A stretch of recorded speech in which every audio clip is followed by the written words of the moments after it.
আজকের দিনে social media আমাদের জীবনের অংশ হয়ে দাঁড়িয়েছে।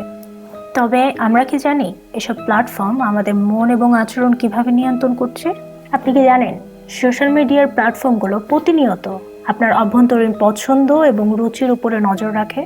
ফেসবুক, ইনস্টাগ্রাম, টুইটার এসব বড় বড় কোম্পানিগুলো দিনের পর দিন আপনার ডেটা সংগ্রহ করে যাচ্ছে, আর সেগুলো ব্যবহার করে আপনাকে পণ্য, বিজ্ঞাপন এমনকি রাজনৈতিক মতামতে প্রভাবিত করছে। ধরা যাক আপনি আপনার বন্ধুর সঙ্গে একটি মোবাইল ফোন কেনার কথা বলছেন। তার কিছুক্ষণ পরেই দেখলেন যে সোশ্যাল মিডিয়াতে আপনার মোবাইল ফোনে বিজ্ঞাপন আসা শুরু করছে। এর ফলে আমি বা আপনারা সবাই মনে করি যে এটা কি কাকতালীয়, নাকি আমার ফোনের মাইক্রোফোনই আমাকে শুনছে। আর এই ধারণাই আমাদের মতো মানুষের মধ্যে এক ধরনের ভীতির জন্ম দিয়েই যাচ্ছে। আর আমরা ভাবতে থাকি যে আমাদের ব্যক্তিগত গোপনীয়তা কি আমরা দিনের পর দিন হারিয়ে ফেলছি। আবার ধরেন আপনি সোশ্যাল মিডিয়াতে প্রতিনিয়ত কিছু সামাজিক বা রাজনৈতিক ইস্যু নিয়ে পোস্ট করছেন, আর সেই পোস্টগুলো পরপরই নিউজ ফিডে দেখবেন কিছু ধরনের সমর্থক বা বিরোধী মতামতের মানুষজন আসতে শুরু করেছে।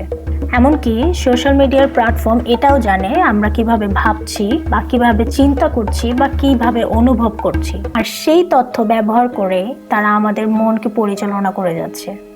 তবে আমাদের মধ্যে প্রশ্ন আসতেই পারে যে এটা আমাদের স্বাধীনতাতে কোনো ধরনের বাধা হতে পারে কিনা। এবার আসি কিছু বিশেষজ্ঞদের কথা নিয়ে। কিছু বিশেষজ্ঞরা দাবি করেছেন সোশ্যাল মিডিয়ার প্ল্যাটফর্মগুলো শুধুমাত্র পণ্য বিক্রয়ের জন্যই কাজ করছে না। সোশ্যাল মিডিয়ার প্ল্যাটফর্মগুলো বিশেষ ধরনের কিছু জনগণকে লক্ষ্য করে এবং তাদের মতামত এবং চিন্তা ভাবনা পরিবর্তন করতে চায়। 2016 সালে এমনকি রাষ্ট্রীয় নির্বাচনের ফলাফলেও প্রভাবিত হয়েছে শুধুমাত্র সোশ্যাল মিডিয়ার মাধ্যমে প্রচারিত মিথ্যা তথ্যের কারণে। আপনি যখন সোশ্যাল মিডিয়াতে কিছু পোস্ট করেন বা কারো পোস্টে মন্তব্য করেন, তখন আপনি কি জানেন এই তথ্যগুলো কোথায় যাচ্ছে?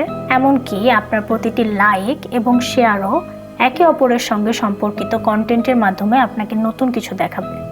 আর এভাবে সোশ্যাল মিডিয়ার অ্যালগোরিদমগুলো আমাদের একটি নির্দিষ্ট পথে পরিচালিত করতে থাকে। আবার ধরেন আপনি কোনো অ্যালগোরিদম থেকে বের হয়ে যাওয়ার চেষ্টা করতেছেন, তখন সোশ্যাল মিডিয়া নিজেই আবার আপনাকে সেই অ্যালগোরিদম থেকে ফিরিয়ে আনবে। কিন্তু কেন? এটি শুধু আমি বা আপনার সমস্যা নয়, এটি প্রভাবিত করছে আমাদের সবাইকে। আমাদের তথ্য, আমাদের পছন্দ, আমাদের চিন্তা, আমাদের সব কিছুই বিক্রি হয়ে যাচ্ছে প্রতিনিয়ত।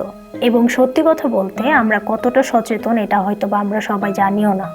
আমরা কি কখনো জানতে পারবো আসলে সোশ্যাল মিডিয়া কি করতে চায়, নাকি আমরা শুধু তাদের প্ল্যানের অংশই হয়ে থাকবো? এর উত্তর হয়তো কখনোই পাবো না। তবে একটা কথা নিশ্চিত যে আমরা যদি সচেতন না হই তাহলে আমাদের মনও তাদের হাতে চলে যাবে। মন্তব্যে আপনাদের মতবাদ জানান এবং আমাদের সাথে এই অদ্ভুত পৃথিবীর আরো রহস্য বের করতে সাথে থাকুন।